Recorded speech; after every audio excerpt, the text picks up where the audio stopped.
Adil, I think now we'll go ahead and ask questions. Mr. Jai Shankar has been waiting to ask his question for a long time. So Jai Shankar, you can just go ahead and ask your question. Please tell me to whom the question is directed.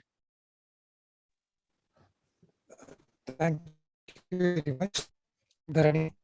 And Dr. PTR and ASP will agree that on the second consecutive day, we are on the idea of discussion in public sphere. So in that case, I'm thankful Dr. PTR for having found this wonderful platform. Okay. Coming back to my question, I actually wanted to have the question to both our Derek Brain, our MP, as well as Dr. PTR. Now he has left. The question is to our finance minister. This discussion here, we are talking about safeguarding federalism. However, any authoritarian or central unitarian government grabs the power in the name of nationalism. So that is what BJP is also doing. Like PTR said, in 2001, Mr. Modi was the champion of states' rights, but whereas 2014 onwards is exactly against of whatever he has been preaching when he was a chief minister. He is trying to grab all the powers into Delhi. This grabbing of powers always happens in the name of nationalism. So what is the action plan of regional parties to convince their electorate that regional ethos, culture, heritage, or linguistic importance is more important than a nationalism? So what are the plans? How are the regional parties planning to approach this nationalism versus regionalism? That is my question. Yeah, I mean, it's hard for me to speak for all regional parties, of course, but I will speak for ourselves. And I think the ideal point is that we don't want this debate to be about nationalism or not nationalism. We want the point to be about performance, about delivery, about compassion, about outcomes. And at least in the case of the DMK government now, where we want to show the distinction between ourselves and the government in Delhi is in the extent of inclusion, the extent of fairness, the extent of equity in outcomes, not just in intent, and most of all in execution. The greatest weakness that this government in Delhi has, and normally we should not be talking about one government, right? Because we are talking theory. We are talking, like Professor Gerring said, that this is about the theory. Which model is better suited? What are the pluses and minuses of every model? But because we have this extreme government, we are forced to talk about in response to them. Really, the debate should not be in response to them. But in response to them, the single biggest weapon we have is good performance and good outcomes. Because, while they are excellent at authoritarian kind of power grabs and at the projection of almost a kind of extortionist mindset, they are not at all good at delivery. They are not at all good at actual performance. The economy has seen continuous shrinkage. Unemployment is rising, and at some point it's only because people don't have hope, or people perceive that all outcomes are going to be bad outcomes. Now at least let me feel uplifted by belonging, by being in the majority because of othering somebody else. It is this kind of low road populism, demagoguery, rabble rousing, call it what you will. And the way to fight that is to actually show that there is a high road.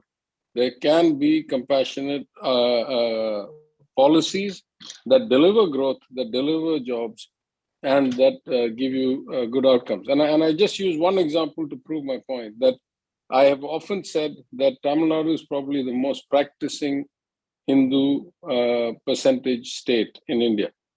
Everybody goes to the temples all the time. Every street has temples.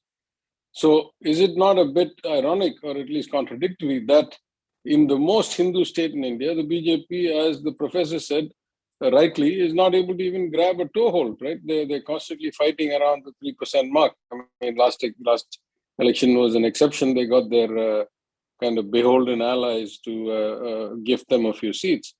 But in reality, let's say we look at municipal elections, they're not going to make any inroads at all. They're almost irrelevant.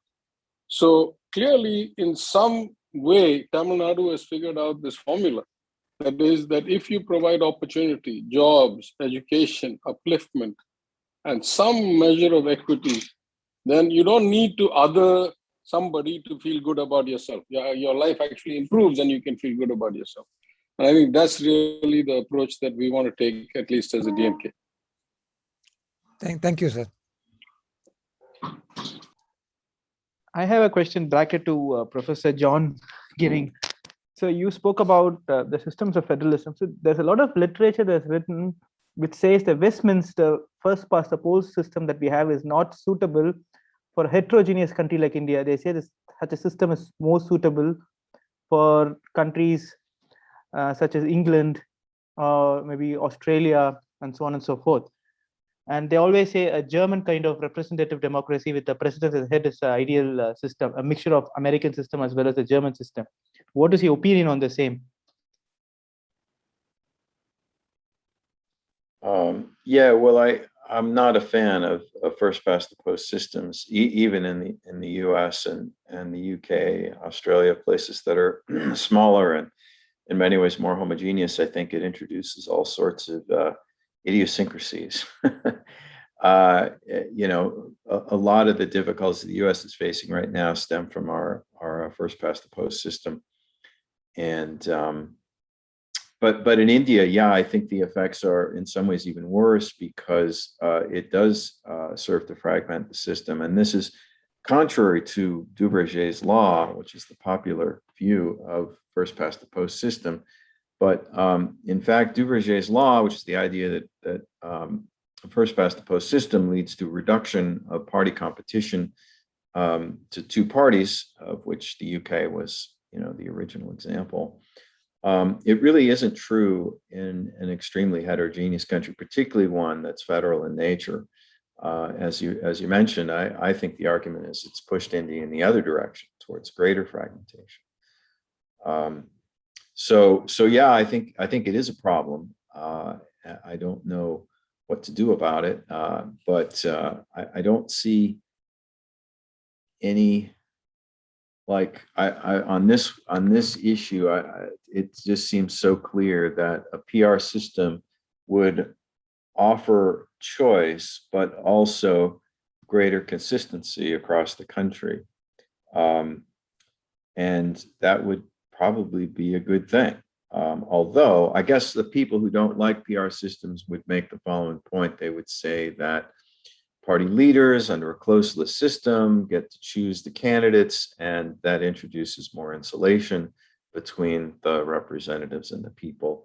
And that, of course, is true, although it depends a little bit on the details of how the selection and ordering of candidates on the list is. I don't know if that's helpful, but I agree with you. Because if you look in Indian perspective, I think the BJP managed to get about 28% of the seats. 28% of the vote share. And they have about more than 55% MPs in the lower house of the parliament.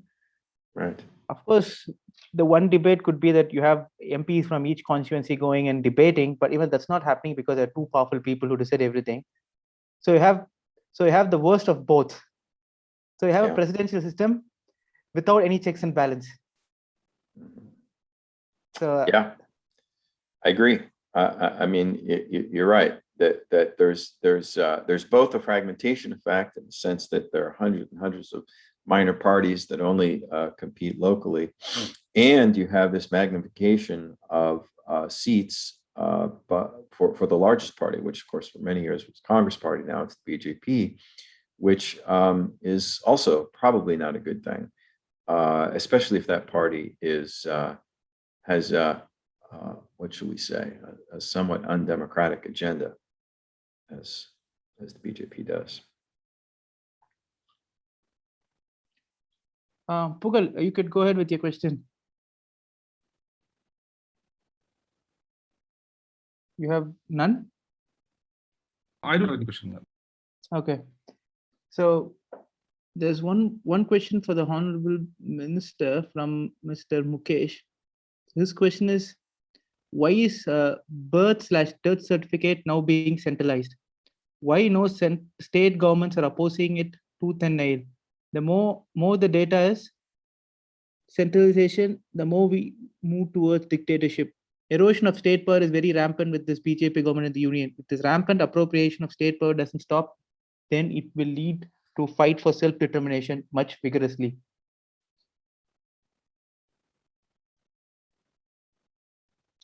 Yeah, I agree and I disagree. I couldn't agree more that we need to make sure that 100% of all inputs go to the union and 0% of the utilization of that data comes to states, which is the model now is not a sustainable model. We all fail as a people because of that. I disagree a bit in the sense that, there's a big gap between authoritarian ambition and authoritarian reach. I've said this before, that the kind of reach of these authoritarians far exceeds their grasp. Just because they have the data, they're not actually able to use it. They use it effectively in individual cases, or they use it as a threat, almost extortionary threat. But you don't see actually, maybe it's because Tamil Nadu is an exception. Maybe it works really well in UP. I don't know. My experience is limited. But in places like Tamil Nadu, we don't see the union government's actions or policy making or direction being well managed by the data. And you see, part of the problem here is that, this God complex, make it so because I said so, does not work unless you can bring a mechanism that actually executes that. And the government, as I've discovered after coming to sit in office for the last 6 months, is broken, just because we think the data exists in the system. Now, let's take the Aadhaar. When the Aadhaar was supposed to be seeded aggressively quickly, tens of vendors or hundreds of vendors were engaged all over the place. Now, the whole notion of a national unique identification database is that it must be free of impurity in injection, right? It may have spelling errors, it may have these things, it may have the mistake of one person having randomly applied it to different points. And these must be way exceptions to the rule. You must have 99.9% or so accuracy in the control of validating that unless there was a birth and therefore the birth leads to a social security number request, or there was a citizenship transformation or there must be some paper trail that leads to these, and it must be one by one.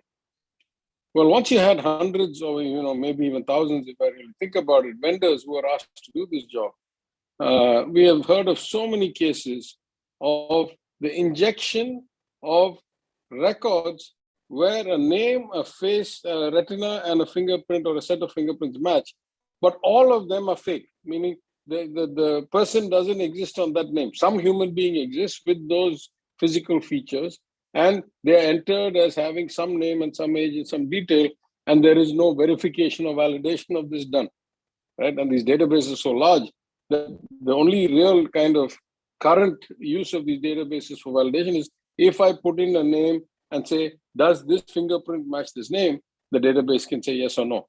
I can't put in a database and say, search me the 1 something billion records that you have and tell me who is this. Those kinds of applications just don't exist in the country.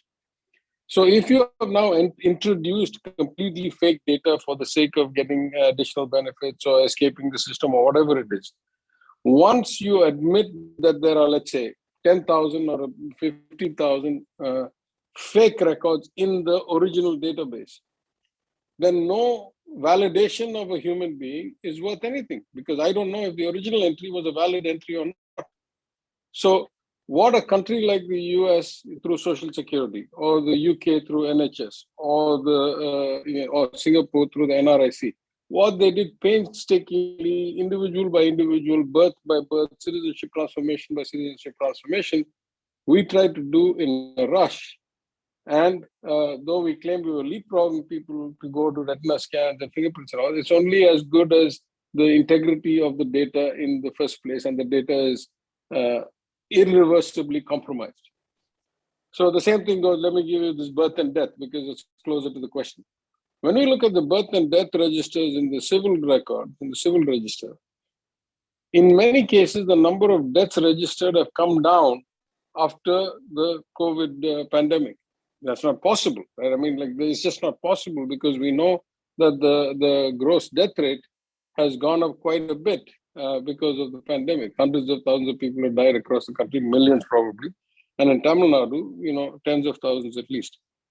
So the system breaks down because you have all this extra work to do, because it's staffed by the same people, because it's a new process, because there's no checks and balances. Even at a state level, when we had the COVID second wave, I'm super, super impressed and happy and proud of the way we were able to bring it under control in 2 months, just having come to power, not having been in power for 10 years. All of the good things I say are, something to be happy about, something to be proud about. But there was no effective tracking mechanism for how donations were received and dispersed. I'm not even talking about cash. Cash goes into the Chief Minister's Fund, that's okay. But if money was donated at government hospitals or at district offices or equipment or concentrators or medical supplies, there is no mechanism. There was none put in place to track how these came and how they went and where they went. So, that's the kind of trade-off we made, because the government is just not designed to do things like this. So though I am 100% both cautious and philosophically against the notion of the center of the union intruding into things that it has no reason to be in. Some things are not that worrying to me, number one. And many things are the kind of alleviating factor for me is that there's a huge gap between intent and execution. And so far, at least, the union government has not shown that it has anywhere near the execution capability required to do large-scale kind of big brother. It can do individual extortion very effectively. We've seen that. But it's not yet got the capability, and I don't think it'll be anytime soon, because nobody has all the skills. Once you concentrate power and decision-making into two people, it's very hard to build an effective system that can then police 1.4 billion people to the level of Big Brother that you would like. So it's an inherent contradiction in terms, and we see the evidence of that every day. Thank you so much, sir. Do we have time for one more question, or should we? Sure, last one. Okay, so there's a question from DPF member, sent it to me in WhatsApp. His question is, it's very clear that BJP is trying to destroy every tenet of democracy as well as federalism. Is it so? Will Indian democracy survive after 2024 if BJP still wins? And what are the plans that the DMK party has for the 2024 election? That being very important for Indian democracy as well as federalism. Look, we are a democracy. Yes, we are an elected autocracy in some ways, as my friend Derek O'Brien put it. But at the end of the day, the people get the government they deserve. If we have arrived at this pass where the poorer, those without hope north, end up voting for division rather than for their pocketbooks or their stomachs, it is an indictment of society as a whole, right? It's a telling distinction that in those states on the coast and in the south, in the west, even in Gujarat, the BJP's kind of hold has started to fade.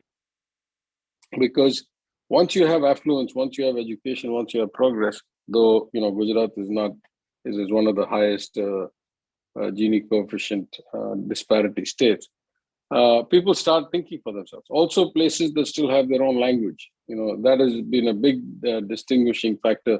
Wherever people have held on to their native language, the BJP has had much less success than places that have given up their native languages for Hindi kind of homogenization, which is precisely why the BJP tries again and again to push Hindi down and to try and homogenize the rest of the country by stripping away regional identity.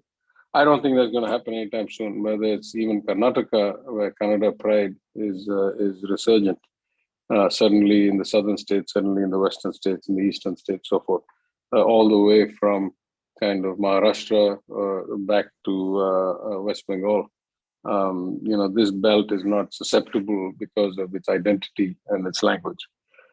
As for the 24 election, we are a regional party. There's only really one primary objective, and that is for us to win all 40 seats, including Pondicherry, which we did almost, we won 39 or 40 in 2019. We are fairly confident we'll win 40 or 40 in 2024. The bigger issue, though, and this is really the goal for us, is not just to win our 40 seats, because at the end of the day, out of 542 seats, the 40 seats, while they're important, are not going to be the game changer or the determiner of the final outcome. The final outcome depends on whether the Hindi belt kind of decides to vote with its pocketbook and its chapati bowl, rather than with its kind of divisive mindset and othering and this kind of jingoism. And that, I think, what we can really do is provide an example, as I've said before, that really there is another option. There is the possibility of actually making progress, of actually having jobs, of actually seeing growth, of delivery of goods, of delivery of public infrastructure, of services. And to say, if that is possible in Tamil Nadu, then why is that not possible in Rajasthan or UP or Bihar?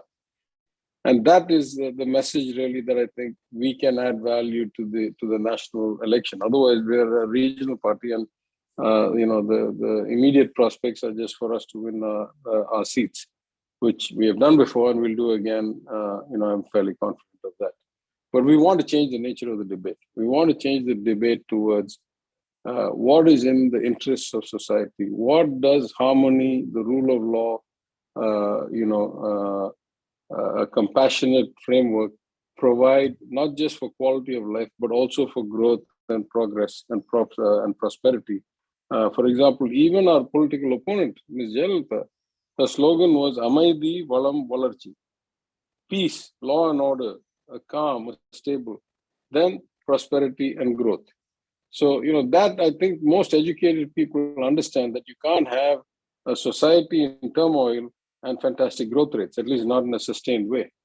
And we want to show that if you have a calm, harmonious, relatively speaking, society and a thoughtful government and capable execution, you can see significant progress in 2, 3, 5 years. And in the case of our government, it will be 3 years between when we came to power and the 2024 election.